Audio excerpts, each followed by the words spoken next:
Hey, welcome to Project Recovery, a podcast about addiction. More importantly, it's about recovery, and it's brought to you by our friends at Reprieve Recovery. Reprieve Recovery is an all-female facility started by two former guests on the show here. That's right. Ryan Brown and John Red. In my hometown of Morgan, Utah. Up in the Mountain Green area.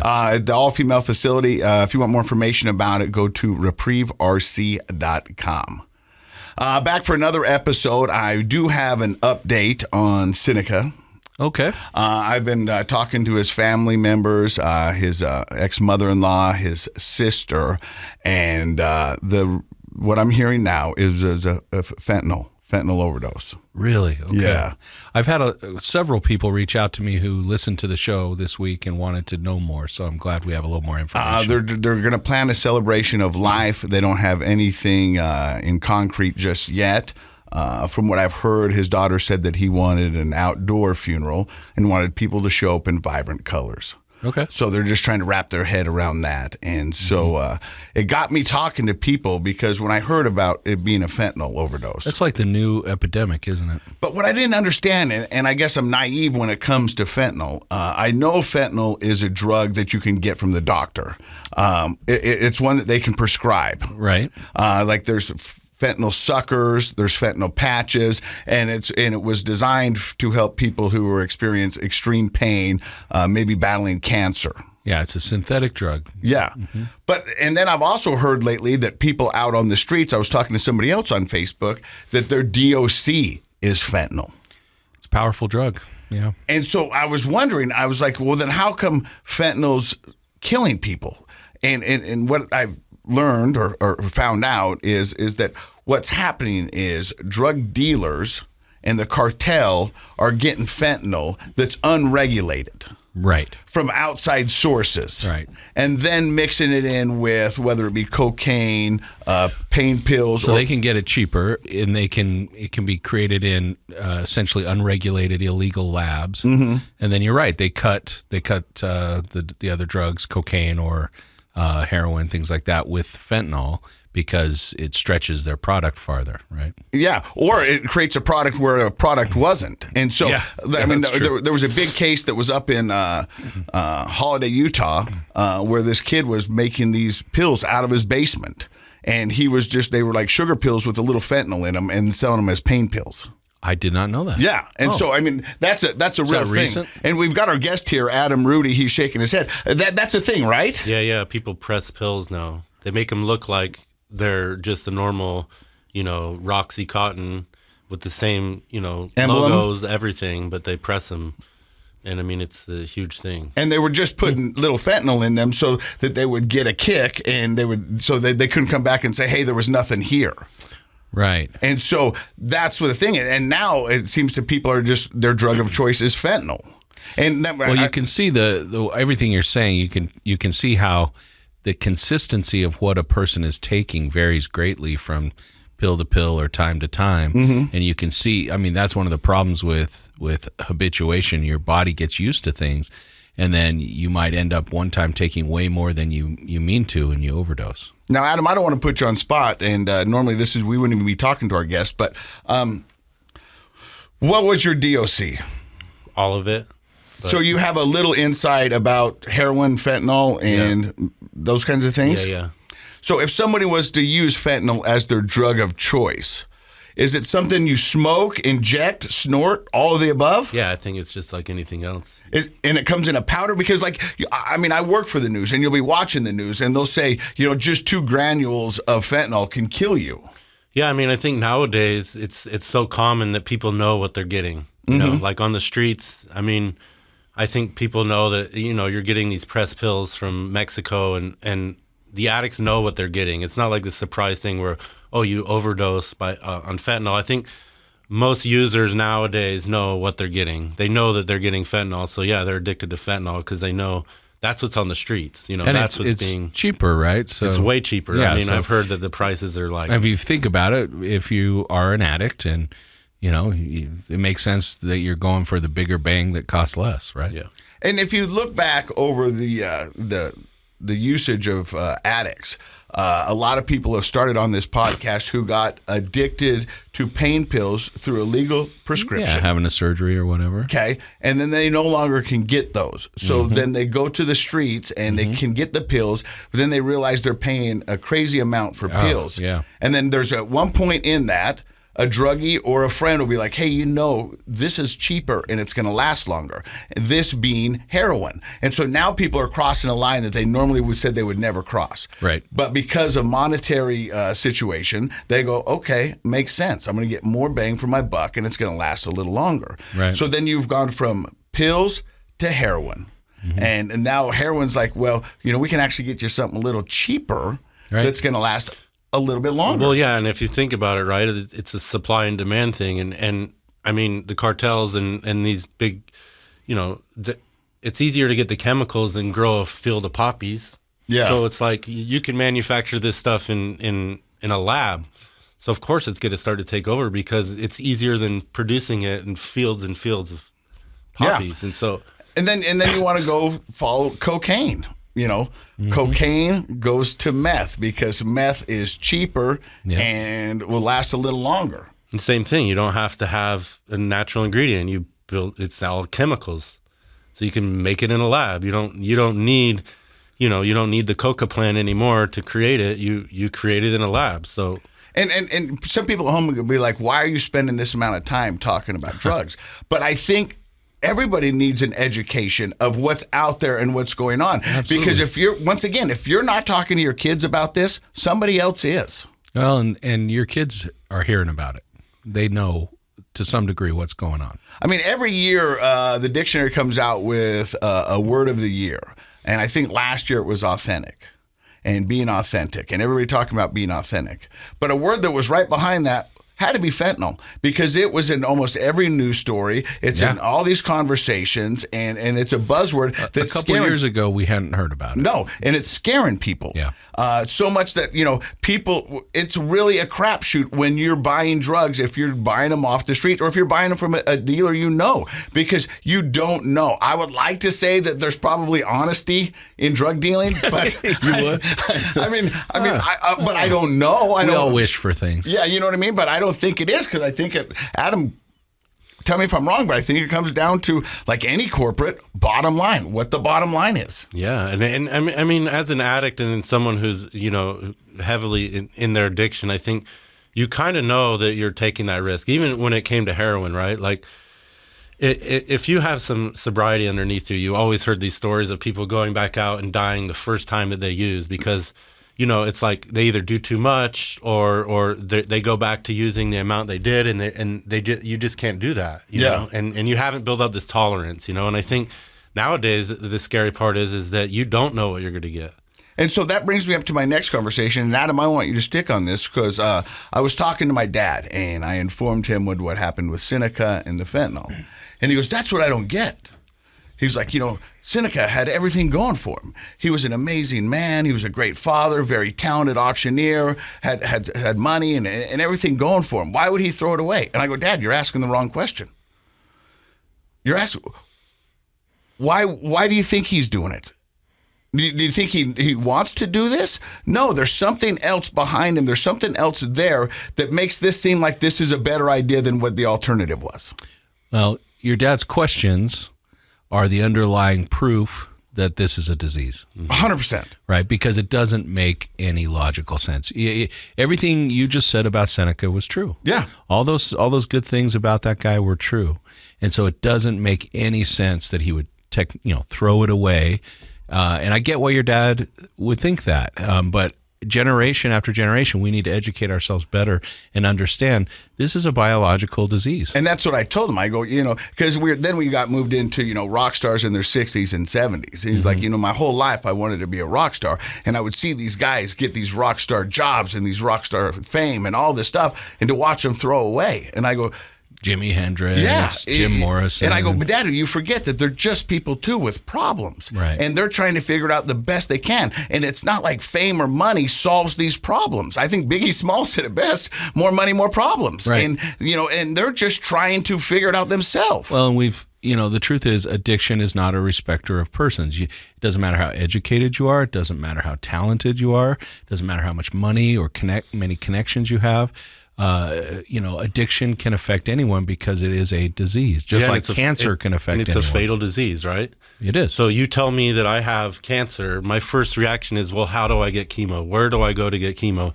You tell me that I have this disease of addiction. It's like, where's my next shot? Where's my next pill? This is a disease that left untreated will kill me.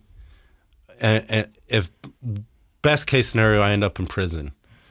So this where you can still get drugs. Where you still get unfortunately, drugs. Yeah. But I'm saying that this is a disease, definitely, and there's not a choice in the matter when you're in the grips of it, you're powerless over it. Yeah, and that's what we talked about last week, and not to go on any further, but is that I do have a choice. I have a choice today whether to pick up or not. But once I have that first beer, once I have that first shot, the choice is no longer mine. Mm-hmm. And that's why they say in the 12-step rooms, one is too many and 1,000's not enough. Right. Once you've had that first one, it's over. And I think that's the same for all drugs and substance. So it's just kind of interesting, and another thing, and I learned so much from doing these podcasts. I remember we had this one guy in there, he goes, I didn't throw it away. He goes, I gave it away. Yeah, I like that. You know what I mean? And he goes, but that's how powerful the addiction was, that I was willing to give it away. Mm-hmm. And it changes your brain chemistry, literally. And in doing so, it changes your ability for judgment, reason, foresight. All you can do is keep going back for that next fix. And like you said, if it's left untreated, it will kill you. And that's why we do this podcast, is to open up a conversation, to have the uncomfortable conversations, to hopefully you'll be able to have conversations with your loved ones who might be addicted, to your children, to your parents, whatever it may be. That's all we ever wanted this podcast to be. I know some people are worried, my kids are just teenagers. I don't need to talk to them about fentanyl. What do you say to that? Well, once again, if you're not talking to them about it, somebody else is. Yeah. And it is everywhere. Yeah. And it is immersed in all of culture, all of drug culture. You know what I mean? Because it's once again them getting a bigger bang for their buck and trying to stretch it. And, I maybe people know or maybe they don't know. And, I've watched a bunch of Netflix and I've been around the world. The drugs that get here, every time it goes to a new person's hands, for the most part, it is stepped on. And what a stepped on means is that they have enough for one. Well, they're going to cut that in two and sell it for two so they can make their money back. Right. You know what I mean? And so then by the time you get drugs on the street, Adam, how many times do you think that's been cut and added to and stepped on? I would say that if you're getting cocaine in Utah in the middle of America, I bet it's like 30-40% cocaine. I bet the rest of it is cut. 30 to 40% cocaine, and the rest is somebody put in there, and you don't know what it is. Yeah. A lot of times it's a baby laxative, or it's fentanyl, or it's you hope it's aspirin, but it's probably something a lot worse than that. Well, it's going to be whatever's cheapest for them to get in bulk, right? Yeah, I mean anything that's cheap to cut it with. Yep. And so it's scary, but that's the addict brain. Is you and I are sitting here. The three of us, we look at that, we're like, I wouldn't do that. But when the addiction is got a hold of you, you're like, well, I have to take the chance. I have to. Well, that's what Adam just said. He goes, in his active addiction, he was going back out for one more time. He knew that there was a possibility, whatever he was about to buy, whatever he's about to take. Might be the last one. Might be the last one. Yeah. Yeah, and I've had the experience of having some long-term recovery and then going back out, right? So, what is it that caused me to go back out, right? Because I had every reason not to go back out, right? I built this life. I had the wife and the business and had the kid and being in recovery for, the last 20 years and in and out and in different treatment centers, every time you go back into a treatment center, every time you come back in the rooms, it's always the same question is like, well, what happened?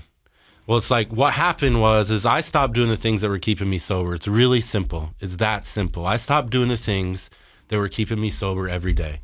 And the things that I have to do on a daily basis to keep my sobriety needs to come first before anything. Because if not, everything you put above that will be the first thing. We're going to listen to Adam's story and find out what he does to keep his recovery today. You're listening to Project Recovery right here on KSL. Hey, welcome back to Project Recovery. I'm Casey Scott. That's Dr. Matt Woolley. Our guest today is Adam Rudy. He's 43 years young. He's got 3.5 years of sobriety under his belt this time. This time, yeah. So before we get to your road to addiction, where does this story of Adam begin? Well, let's see. I was born here in Salt Lake and grew up in Park City. I have an older brother who's 7 years older, and when my parents were kind of hippies, and when I was 13, I grew up knowing what drugs and alcohol were. My dad was into that lifestyle, pretty heavy, I would say, really heavy. And when you say into that lifestyle, was it using? Was it dealing? Using. Yeah. I mean, my mom tells stories, that like they own this business, and when I was around 2 or 3, she remembers my dad coming to her and saying, "Okay, I know what I'm going to do. I'm just going to start selling drugs." And that's what he did. I mean, looking back on it, now being of age, but when I'm that young, I don't really understand it. I mean, I remember I was told a story that when I was in kindergarten, they went around the class and they asked, what do your parents do for a living? And my dad's a doctor. My dad's a fireman. Yeah. I said, my dad sells toothpaste. Because people would come to the house and they'd buy drugs and they would put it in their mouth. And I thought that literally he sold toothpaste. And I remember it was around my house at all times. I mean, I remember seeing it and clearly my dad was heavily into it. And I remember being maybe 7, 8 years old and I would get these crazy migraines and they were so bad that I would go to doctors and chiropractors and stuff because they didn't know what was going on. And at one point, my mom tells me, we got to start giving you adult aspirin. And my dad always told me that the white stuff in his bathroom was adult aspirin, and I was never allowed to do it. Well, being 7, 8 years old, and I would go to his house on the weekends, and, he was an addict. He was out of it. I mean, I would show up on Friday, and he would be asleep because he'd probably be on a bender, and he'd be asleep and I would be, in this house basically by myself. And I remember the first time, and it's funny, it's not funny, but I realized this the first time that I did cocaine as an adult, that, I've done this before. I know this feeling. And I was 8 years old and I took some of the cocaine and remember staying up all night. I, used to have these TVs that were like, the knobs and played the antennas, and I was watching Gladiators, and I was just zzz, and to the point where it would, go dark and you would hear the buzz, Go off air. Yeah, go off air. So drugs were pretty prevalent in your life. Yeah. And do you remember the first time you ever tried drugs or alcohol without somebody telling you it was adult aspirin? Yeah, so actually because of what happened to my father in 1993 when I'm 13 years old, my uncle and my dad were involved in this situation. It's really murky around what happened, but both of them end up dying from this automobile accident in McCall, Idaho. And my uncle was a big attorney in town, and so what had happened is my dad, the last year of his life, my dad went and got help. And all of a sudden, I have this dad in my life that I've always wanted. This guy starts to show up in my life who I've always wanted him to be, who I've always kind of known is there, and I've always, seen it in him. I have these moments with him. It's like, that's my dad. And he was really, I love being around him. He was bigger than life to me. He was the life of the party. My dad was an amazing, charismatic guy. And in my whole life, people have told me, you look just like your dad, you act just like your dad. And in my adult life, that was, I thought I was just like my dad. I was going to end up like my dad, so my behaviors mimic that, and I went down that road for a long time. But to backtrack, my dad and my uncle died in this car wreck. And the year before he died, he went to treatment, and he went down to Tucson, Arizona, and he was gone for almost a year. And you know, after that year, he came back, and that was the first time I ever went to an AA meeting. I was like, you know, 11, 12 years old, and where uni is, it was before uni was there. It was called Salt Lake something, and he would take me up to these meetings, and he would pick up these chips, and he would get up there and explain to, you know, I'm so grateful that I'm sober, and now I can be the dad, and blah, blah, blah. And so, like, I was like, whoa, I have this guy, he's sober, he's off the drugs, you know, everyone in my family's like, your dad's off the drugs, he's doing good. And so anyways, my dad ended up like going with my uncle up to Idaho, and they both ended up passing away. Well, a few months later, I'm sitting in the 7-Eleven in Park City, and I'm playing Street Fighter 2, because I used to have this little nook where you play Street Fighter 2, and Sure. I look down, and I see this newspaper, this Salt Lake Tribune, and there's a picture of my uncle on it. And I go, whoa, what's this? And I look down, and I read this article, and it's saying what happened, and he was in this lawsuit with this lady, and they're talking about it, and they say, well, you know, him and his brother-in-law died, and they're both intoxicated, and they both had drugs in their system. And literally my heart just broke, because my dad had made all these empty promises to me at this point, and I thought that he had died sober. I thought that he had died in an accident. And when I found out that wasn't the case, it just broke me, you know. And I think that was the moment. It was hard enough to lose my dad and my uncle at the same time, but when I knew that he broke that promise to me, like, it was the moment I stopped living and started surviving, you know. I didn't know how to cope with it. I'm 13 years old. I have no idea how to cope with what's going on in my life. This really traumatic thing just happened. My uncle and my dad die. And so, you know, that deterred me for a long time, though. It deterred me from wanting to get involved in drugs and alcohol. And I grew up in the 90s, and in subculture in this city, in the straight edge movement. I was straight edge. I was heavily against drugs and alcohol, and I was a part of this subculture in our city, and that kept me straight for my teens and into my early 20s. Really? Yeah.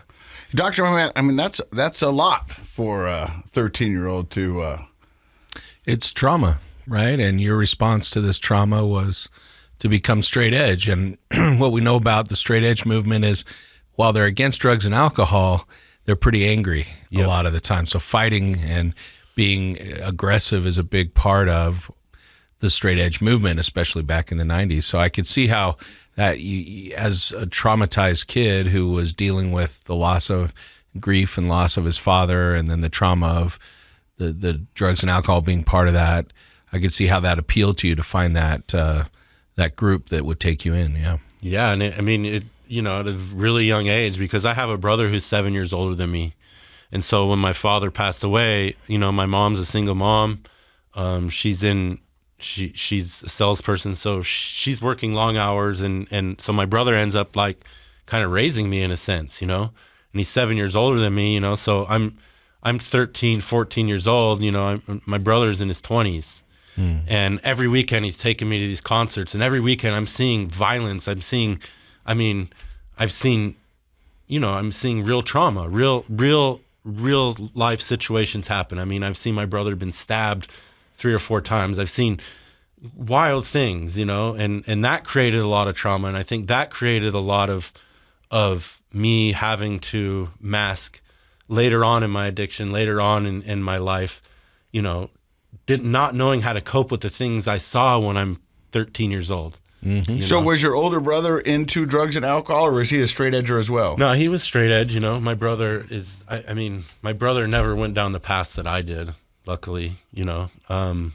Yeah, I mean, drugs and alcohol have never been a big issue for my brother, you know. And I don't know why that is. We were talking about that earlier, why, you know, certain things affect certain people, but...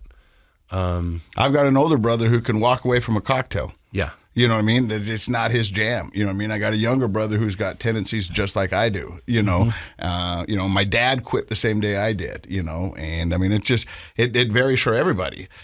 So you said you stayed relatively drug and alcohol free until your early 20s. Yep. And then, you know, I decided, you know, I don't know what I think it was just, I'm starting to get older, and I moved to New York City, and I left Utah because, it started getting really, in the late 90s, my friends were getting indicted for like the Salt Lake City punk scene and straight edge was a real deal. It was a real deal. I had Yeah. I had friends on America's Most Wanted. I had the ATF raid my house. I had these things happen to me, and I was like, I need to get out of here because I see where my life is going. And so I moved to New York City. I moved to San Francisco first, and then New York City. Which seems like New York's safer than Utah, but okay. Yeah. Well, I just wasn't around that group of people anymore. Well, and then they'll tell you in your addiction and your recovery, to change, your situation, your surroundings. And so you moved out there, and what'd you find?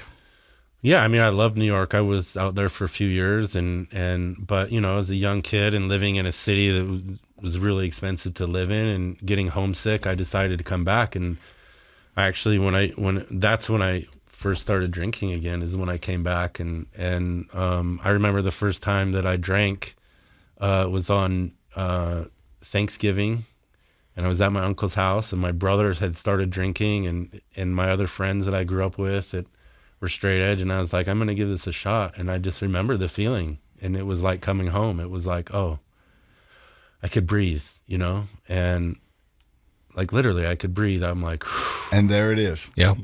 How Adam, you probably wouldn't be surprised of how many people have sat in that chair just like you and described their first drink or their first smoking of a joint or whatever, just like that. Mm-hmm. I finally felt like I could ease up, I could breathe, I could live a little.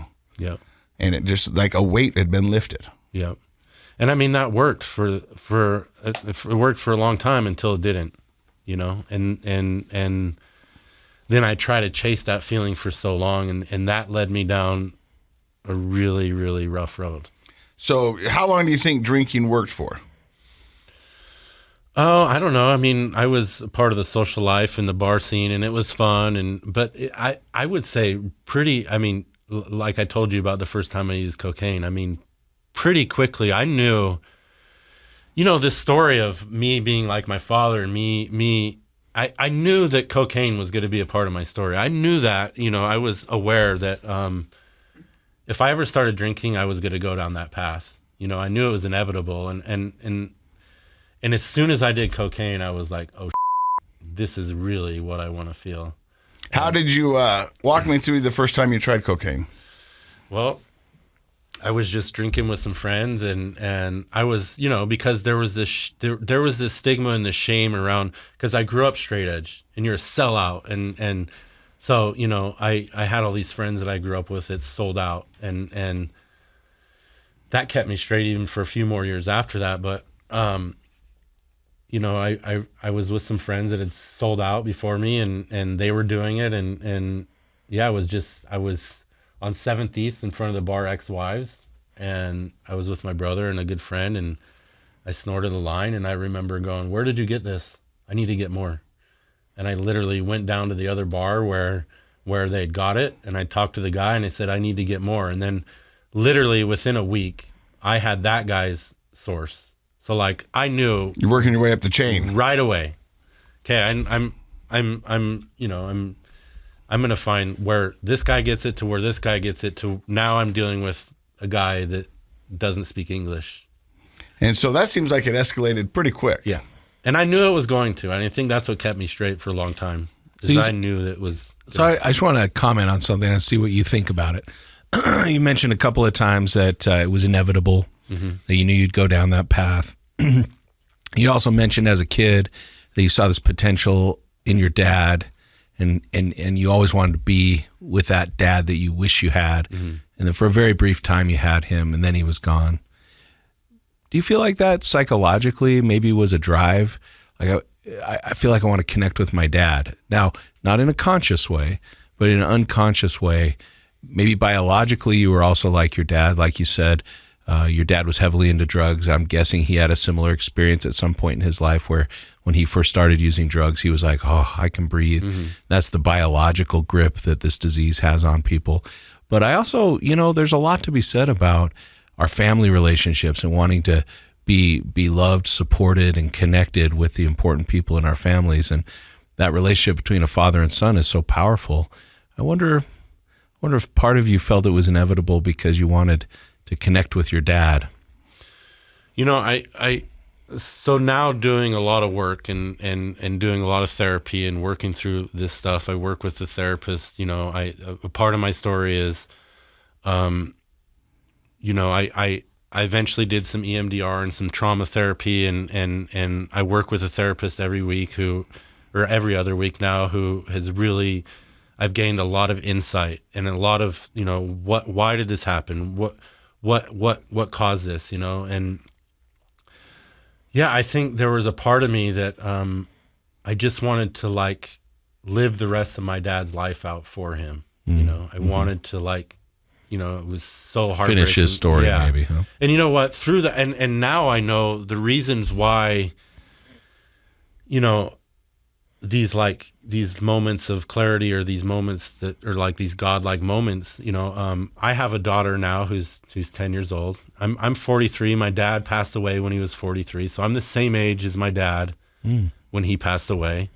The difference is that I found a higher power. I found a solution to my problem, which I think my dad was right there. But part of my story is consequences and the law, and I feel like that if my dad would have ever had real consequences, maybe he'd still be here, but he kind of got away with it his whole life.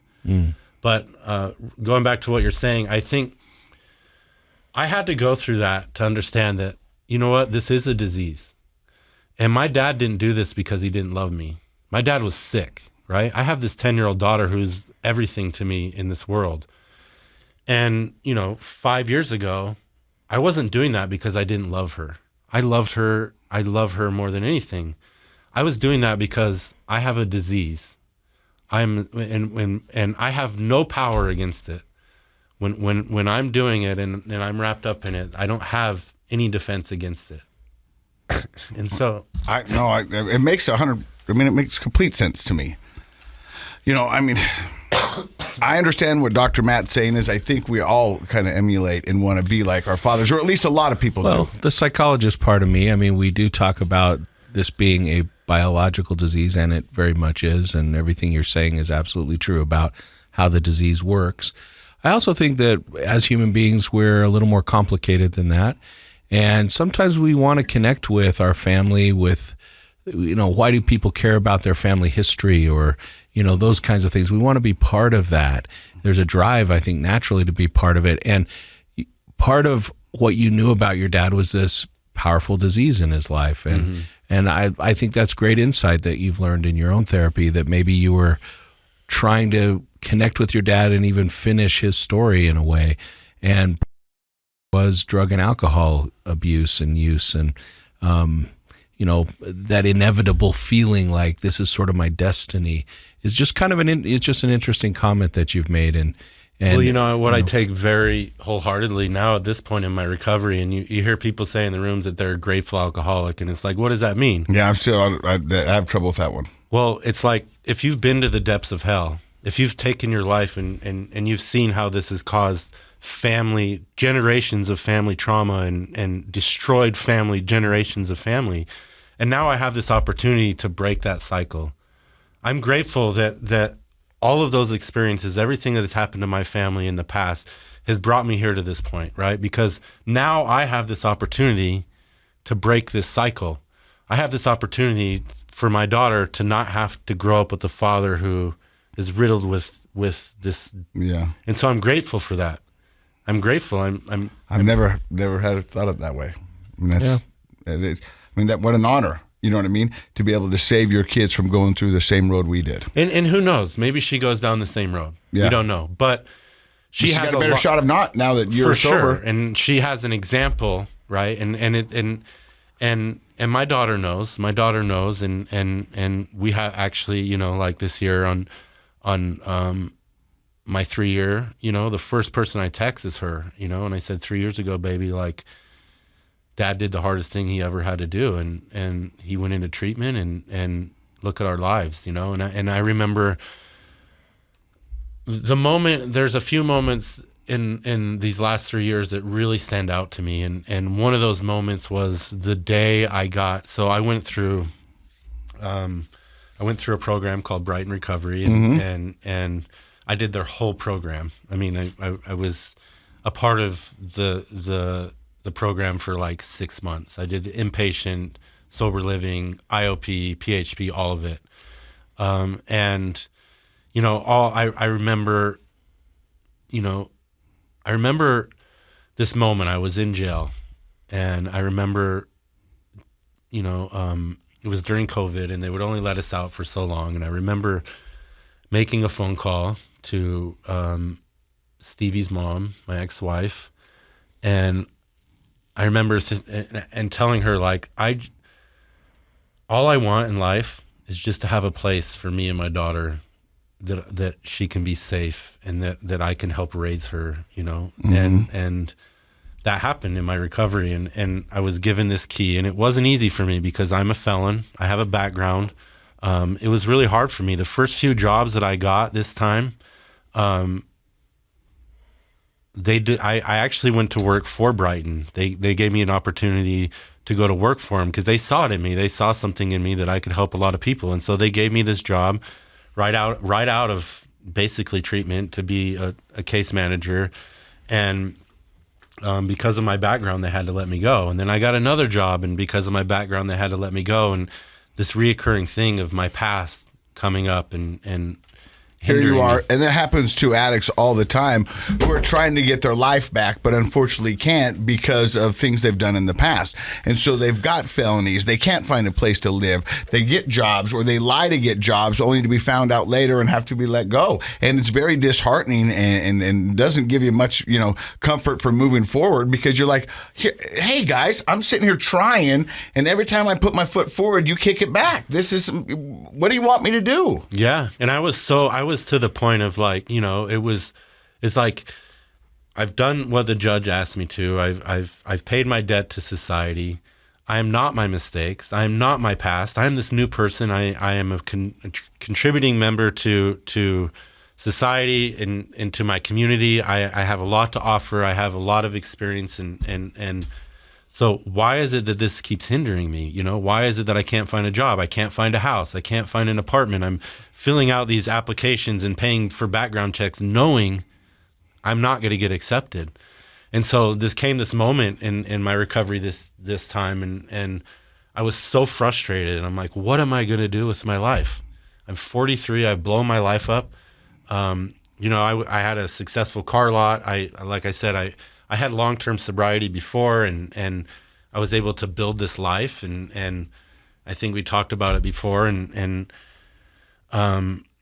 I stopped doing the things that were keeping me sober. I stopped calling my sponsor. I stopped going to meetings. I would go to meetings. I would hear the differences in the meetings instead of the similarities and what I had in common with the people that were talking. I'm not like them. That he doesn't understand me. Yeah. I don't want to end up like him. These guys are miserable. Look at them. They have to come here every single week. Yeah, that's not me. Yeah, that's not me. I'm not going to be that. I'm good. I'm sober. I've got this, These guys want what I have. I've got this bank account. I'm good. And so anyways, yeah. That's the disease, man, coming in the back door. You're just sneaking in. Because what it is it slowly creeps in, and then next thing you know, you're finding yourself with a big decision in front of you. Yeah.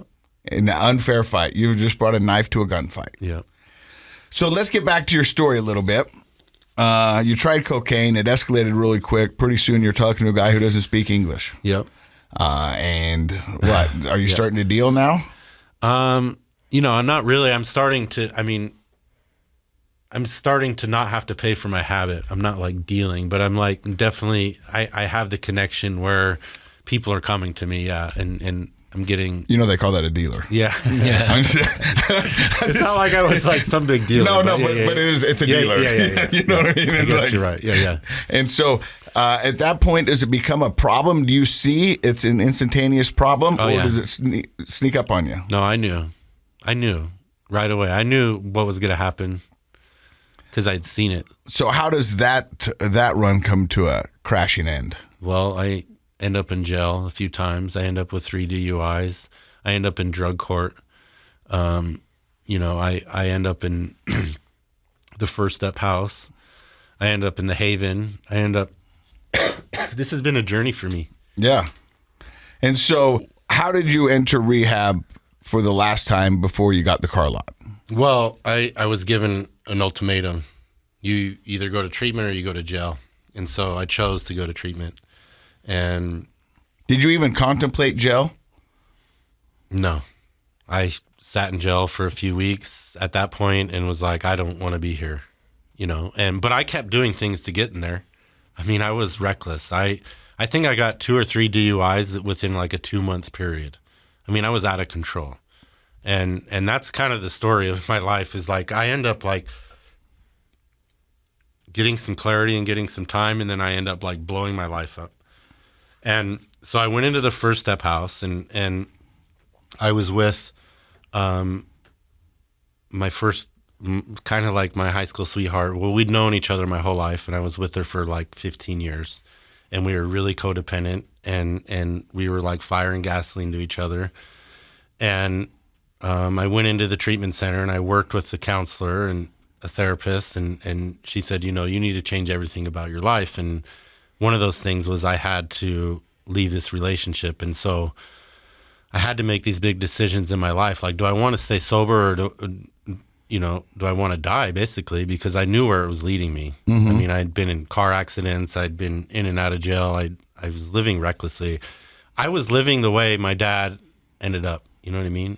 And my behaviors mimic that. I mean, you know, because I thought I was my father in a lot of ways. I thought I was going to die at an early age. And because I really believe that, really, my behaviors mimic that. You know, my behaviors mimic my beliefs. So the therapist says you got to change everything about you, including ending a relationship with a girl you've known your whole life. Yep. And so I did that, and then I ended up going through this program, and man, my life, I ended up finding my sponsor, who is still my sponsor to this day, who is a man who I think my whole life what I've lacked is some guidance and some structure and a real father figure. And I found that in this guy. I found this in this amazing human I just got off the phone with him before I got here. And so you graduate this program and you start doing wonderful things. Yep. And then I'm in the drug court program, and my life, I mean, just all of a sudden, like, my life just falls into place. Like, I create this business. I find now,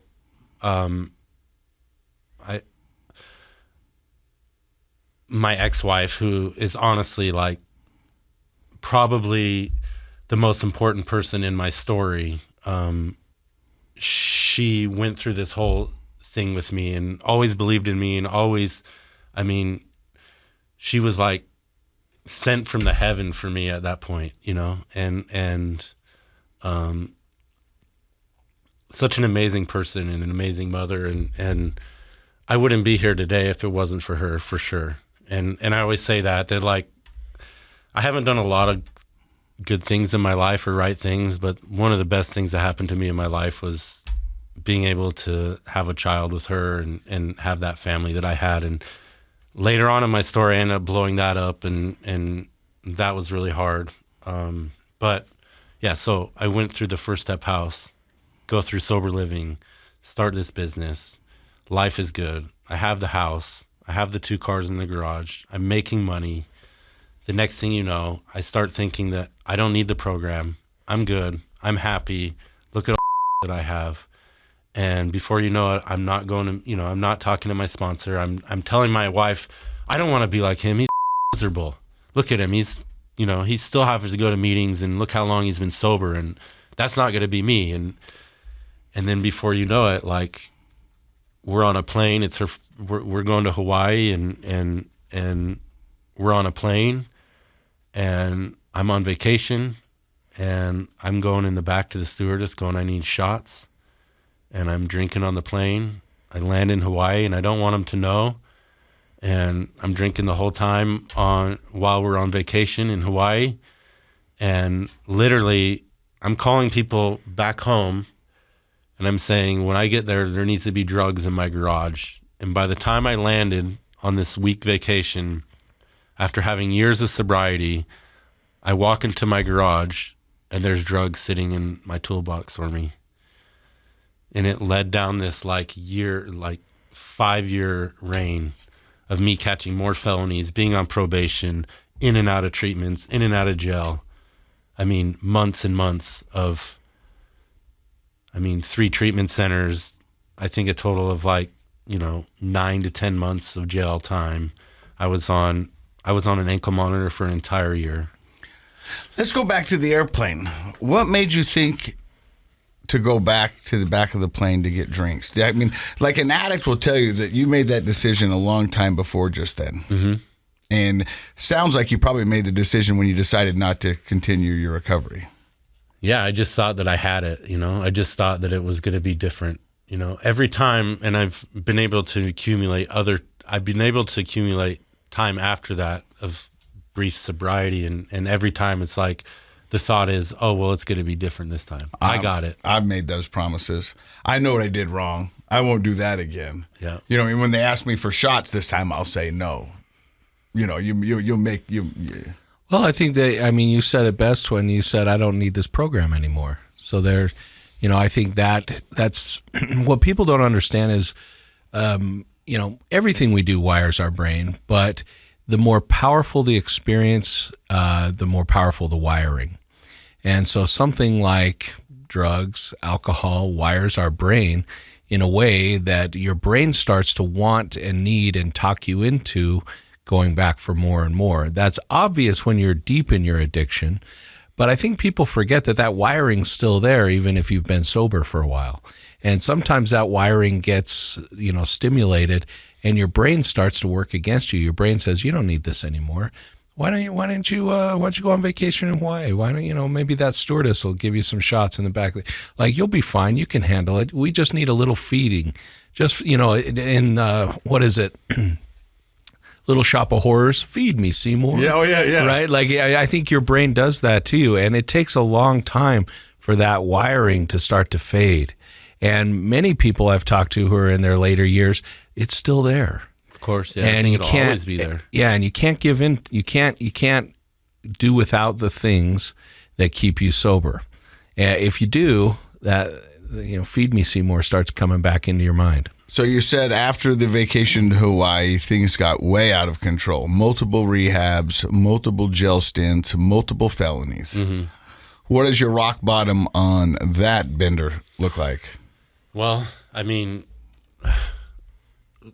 my rock bottom was when I decided to stop digging, I guess. Because I had every, consequence. Nothing was going to stop me. My bottom was on Christmas of 2020. I had been in jail, and my attorney got me out on the conditions that I was going to go into treatment, and I had blown up every relationship in my life. I had nowhere to go. I had no place to go, but I had somehow talked my ex-wife into just let me come stay until I can get into treatment, which is like a few weeks out. And I had nowhere to go on Christmas Eve, and she had talked to her family and went to bat for me, and she's like, you can come to Christmas Eve, and I'm like, cool.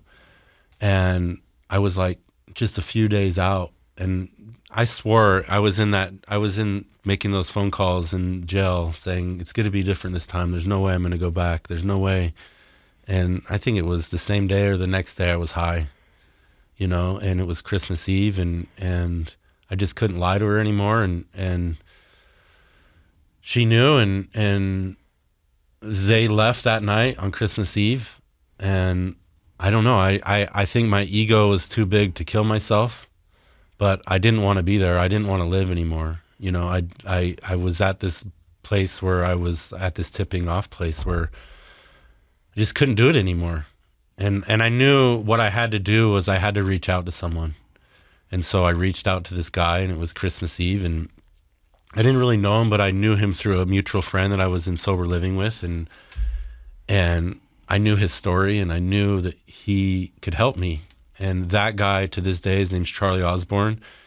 He is probably the most important figure in my life. He's my therapist. He's my brother. He's guided me through these last 3 years, through everything. And he said, I'm going to help you, and I'm going to help you get into this program, and you need to try to get sober by the first of the year. And I was like, I can do that. And I couldn't. I still couldn't, Here's somebody telling you that they're going to help you and they're going to do anything they can to get you where you need to be. Your prayers literally answered. Yep. And you just got to show up 3 days. You just got to be sober for 3 days and show up sober. That's all you got to do, 3 days. And I literally couldn't do it. And I had been I had been in so many treatment centers and so many detoxes that I was just fooling myself. I knew I wasn't. I just thought there's no way I'm ever going to get sober again. Too old. I've been through this. This is inevitable.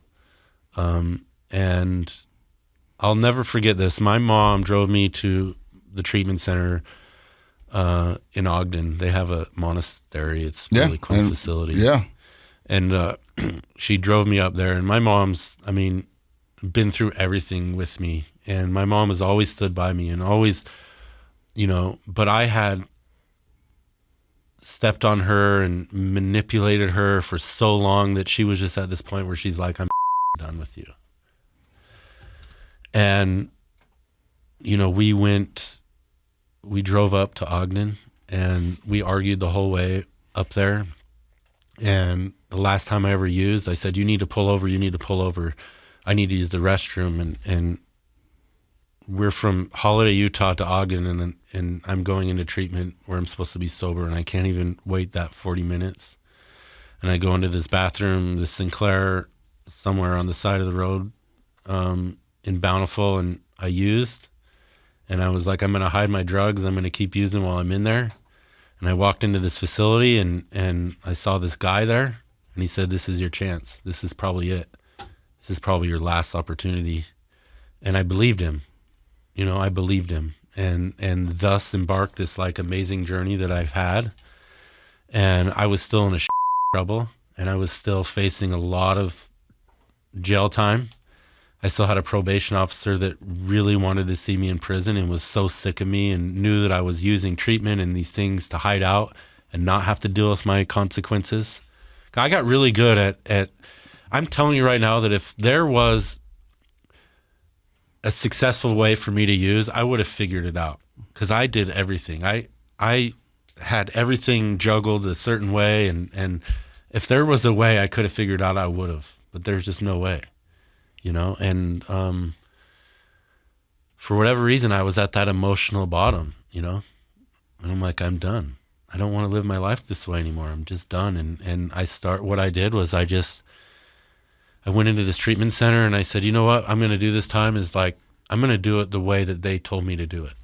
I'm going to really participate. I'm going to go into these meetings. I'm going to go into these groups. I'm going to participate.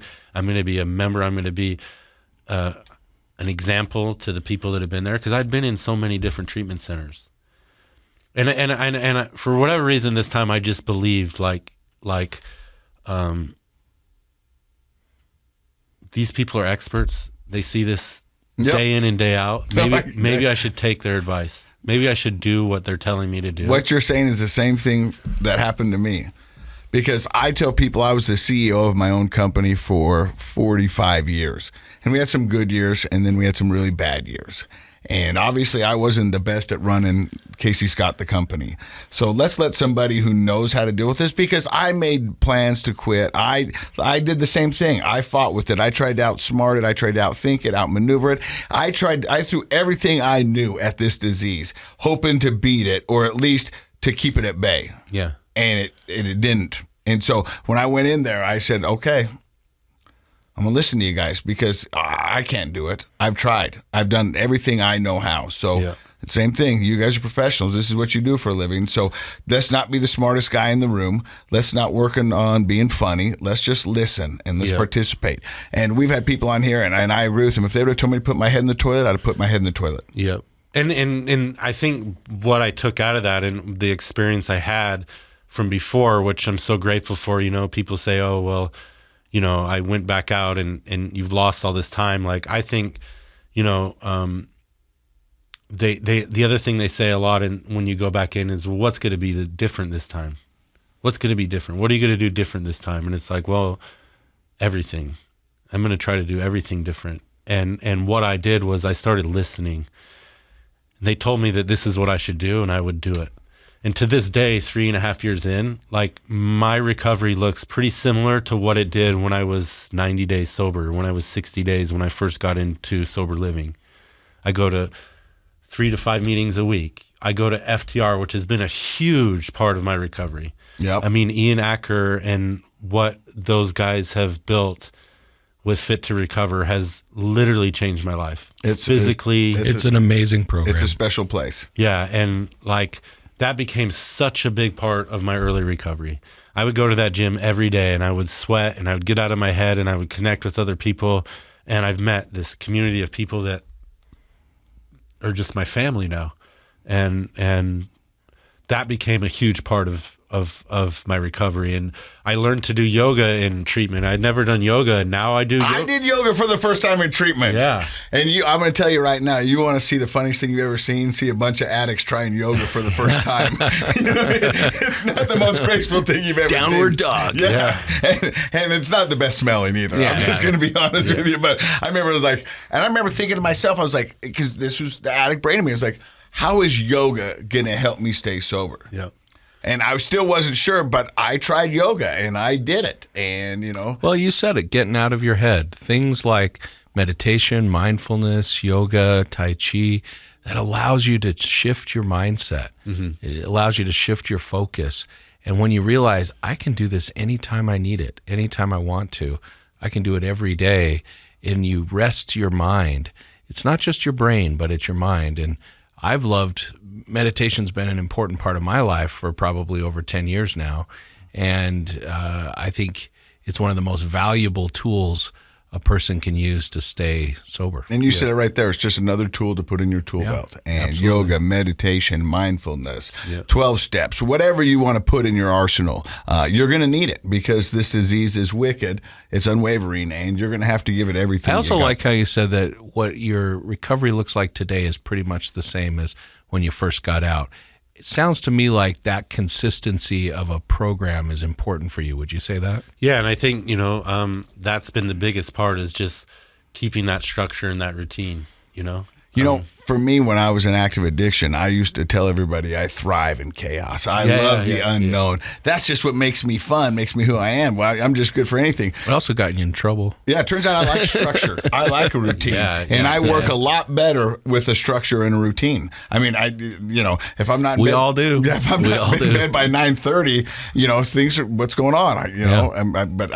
And I think that's the disease that, makes you think that you like that, but it's just tough living that way. Yeah, and another big part of the key to my sobriety this time is therapy, and having a therapist that I work with a few times a month, and having a sponsor and talking to another alcoholic and some guy that I'm honest with about everything that's going on in my life, and I have a home group of my Park City men's group and Park City stag meeting 7:00 on Thursdays that I've been going to every single week. I get a call from my mom on 6:30 on Thursdays, and she says, "Are you on your way up the canyon?" Because she knows that if I'm not going to that meeting and I'm not staying connected, there's probably a good chance that I'm not doing too good. So how's the relationship with your ex-wife and your daughter? Amazing. I mean, I have my daughter half the time now, so we split custody with her, and it's been, I put my family in through hell, and there's still a lot there, and there's still a lot of resentments for good reason. But we co-parent really good, and like I said, she's supported me, and that's the other thing is I've had, I have a really good friend of mine, probably my best friend. He lives in Vietnam, and I talked to him. He's been out of the country for, 8 years or something, but he's the one person that I would constantly talk to through all of this. And I was talking to him the other night, and he said, what's crazy is that you would call me every now and then, and you'd tell me these cockamamie ideas that you had, and you always believed it was going to happen. Like you never didn't, like, I didn't believe in you. I didn't think it was going to come to fruition, but like you believed it. And I think I always just believed that this person was in there, you know? Here's my thing is like, what I want in my life is to be the father I never had. You know, that's what I want in my life is I want to somehow fill that circle, that cycle. I want to be that person that I never had in my life. The only way I can be that person is to be connected to a program, to be connected to a higher power, to live my life clean and sober. And I know that. And, you know, that's my main purpose, you know. I think that's beautiful. Yeah. I mean, I really do. I think that's... And having true belief in yourself, like you're saying, that's an essential key to change, any kind of change in our life. We have to believe we can do it. And that's a important message, I think, for anybody who's listening. So what advice would you have for addicts or loved ones of addicts out there that have somebody in their life that's been battling addiction for 10 plus, 20 plus years? You know, I guess, you know, there's always hope, you know, and, you know, I think that there does come a point though where you know, there has to be these strict boundaries and these strict like ultimatums. And that's what I needed in my life. I needed the people closest to me to say, we're done. No more. There's no more. We can't help you.